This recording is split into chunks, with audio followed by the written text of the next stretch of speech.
کہ اللہ ہر چیز کا پیدا کرنے والا ہے اور وہی ہے اکیلا زبردست۔ اب اس کی مختصر تشریح سن لیجئے۔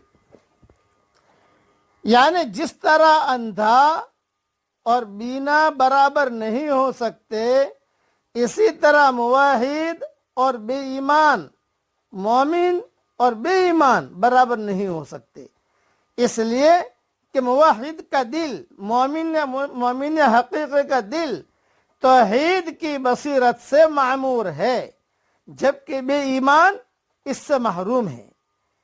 مومن کامل کی آنکھیں ہیں، وہ توحید کا نور دیکھتا ہے، اور بے ایمان کو یہ نور توحید نظر نہیں آتا، اس لیے وہ اندھا ہے۔ اسی طرح جس طرح اندھیریاں اور روشنی برابر نہیں ہو سکتی، اسی طریقے پر